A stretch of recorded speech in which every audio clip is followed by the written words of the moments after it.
Hei, halo sahabat pecinta catur, selamat datang kembali di Catur Talk Indonesia. Dan inilah partai yang sangat agresif teman-teman, dan juga sebuah penentuan siapa menjadi sang juara Title Cup 2024 pada sesi 13 Agustus. Pertemuan yang sangat menarik antara Grandmaster muda Amerika Serikat Jeffrey Seong menghadapi mantan juara dunia nomor satu dunia saat ini, Magnus Carlsen.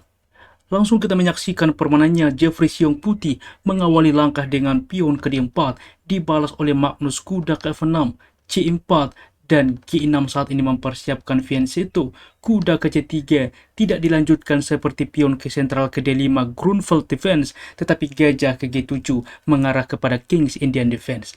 Pion ke 4 berlanjut, lalu pion ke D6 tentunya mencegah juga ke depan pion ke sentral. Ini adalah normal variation. Gajah ke E2, rokade pengamanan, gajah ke E3. Kita lihat bagaimana sepasang gajah ini mencoba membantu mensupport menguasai sentral. Kuda ke C6 dilanjutkan mengancam juga pion sentral ke depan. D5 mengusir kuda, kuda ke E5, dan lagi-lagi agresif permainan yang coba dimainkan F4 oleh Jeffrey Seong. Di sini kuda mundur ke D7 teman-teman. Sebelumnya alangkah lebih baik di dalam posisi kuda ke G4 untuk melaju teman-teman, mengancam gajah. Di sini gajah misalkan memukul kuda, maka pertukaran kuda tetap menerima menekan gajah. Gajah ke D4, masalahnya bisa juga ditukarkan gajah teman-teman. Walaupun ada sentralisasi menteri, tetapi E5 langsung mengancam menteri. And pasan misalkan terjadi, pion F menerima juga membuka benteng ke depan, mengaktifkan juga ke depan pion, juga membuka gajah mensupport kuda, dan sampai posisi ini pun tentunya masih cukup sebanding. Kita kembali teman-teman, Magnus Carlsen mencoba memilih pendekatan yang berbeda. Ia memilih kuda ke D7, maka kuda ke F3 berkembang, mempersiapkan rokade ke depan. Mengapa keunggulan dimiliki oleh putih? Kita lihat bahwa gajah masih stuck tentunya, sedangkan perwira-perwira dari putih cukup aktif, sentral juga dikuasai teman-teman. Dan untuk meredam bagaimana kekuatan putih untuk mengetek sentral menguasai petak pusat, E6 ditawarkan oleh Magnus Carlsen. Pertukaran terjadi, pion menerima, kuda ke G5 menekan pion ke depan, memforking menteri dan benteng. Menteri ke E7 dan rokade pengamanan juga ke depan membuka file F. Pion ke B6 mencoba juga mengaktifkan fianchetto gajah ke depan, atau bahkan gajah bermanuver ke petak A6. Di sini gajah ke F3 di mana menguasai diagonal secara tidak langsung mengancam benteng, dengan pion dapat melaju ke sentral mengancam kuda. Benteng menghindar ke B8, menteri ke C2 saat ini semuanya sudah berkembang, benteng sudah terhubung satu sama lain. Magnus Carlsen melanjutkan dengan gajah ke B7, mengambil alih diagonal menghubungkan benteng satu sama lain. Benteng A ke I1, kita lihat teman-teman bagaimana secara tidak langsung mengancam menteri, mensupport juga gajah. Pada posisi ini, mengusir kuda adalah pilihan yang bisa dimainkan oleh hitam. A5 dari Magnus Carlsen mencoba mengambil ruang dari sayap menteri, dan di sini raja langsung ke H1.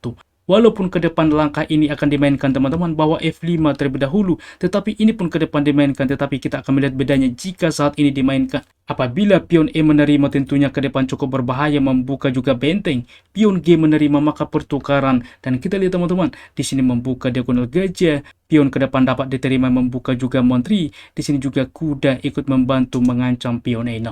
Sebagai contoh, kuda ke E5 menghalangi juga akses benteng ke depan, maka gajah mukul gajah, pertukaran kuda menerima pion mengancam benteng, benteng ke B8, gajah ke G5 secara tidak langsung mengancam ke depan menteri mengepin kuda, dan di sini pun keunggulan menang telah dimiliki oleh putih.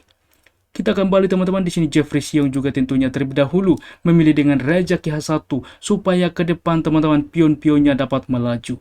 Kuda ke C5 dilanjutkan, maka gajah langsung memukul kuda, pion B menerima, dan barulah saat ini ia memainkan dengan pion ke F5. Apabila diterima dengan pion E, lagi-lagi ada discover ke depan, dan E5 dibuat menolak teman-teman, maka membawa petak E6 dikuasai oleh putih, kuda ke E6 mengancam benteng.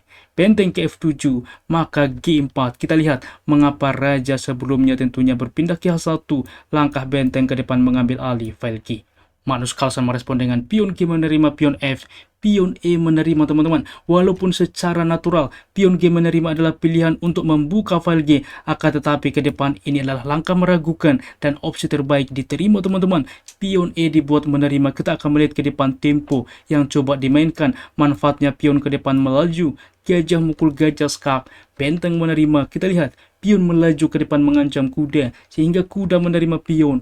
Benteng KG1 mengancam kuda, mengancam gajah, dan Menteri KH4 tentunya. Di dalam pos ini, apa yang terjadi jika kuda mundur misalkan?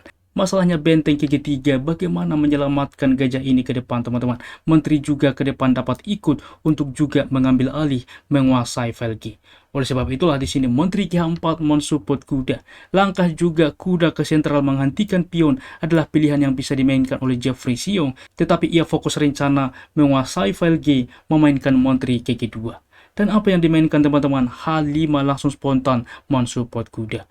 Pengorbanan kuda E4 adalah rekomendasi. Oleh sebab itulah langkah sebelumnya harus kuda untuk menghentikan pion. Saat ini ketika dimainkan Menteri ini teman-teman, langkah ini menjadi powerful. Karena apabila diterima saat ini membuka diagonal gajah dan juga benteng, mengancam pion B2, menguasai baris kedua, tidak mungkin Menteri menerima pengorbanan kuda. Karena meninggalkan pion H2, Menteri menerima pion adalah skakmat.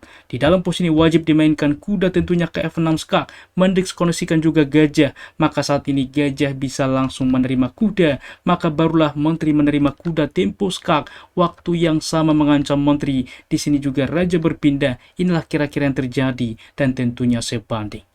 Akan tetapi yang jadi pembeda ketika dimainkan saat ini pion ke H5, maka kuda ke 4 ditemukan oleh Jeffrey Siong.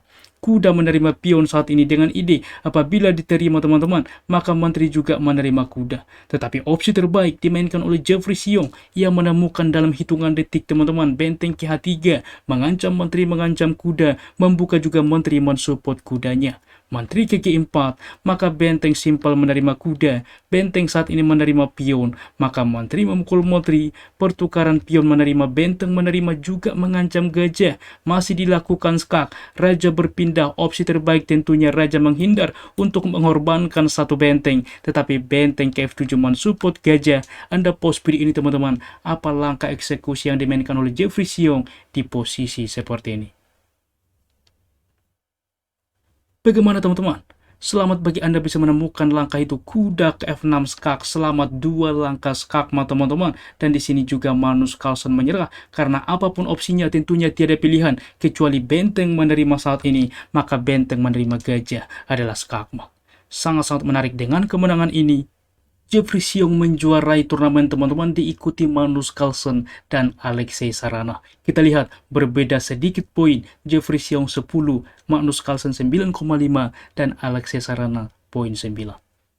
Dan ada pun tingkat akurasi dari komputer menunjukkan Jeffrey Siong 93,8% dan Magnus Carlsen 77,6%. Demikian ulasan catur menarik hari ini. Jika suka jangan ragu pencet like teman-teman yang membuat kami semakin bersemangat lagi di dalam mengupdate konten catur menarik lainnya. Catur Yes Indonesia Jaya, keep sharing and keep loving. Bye bye.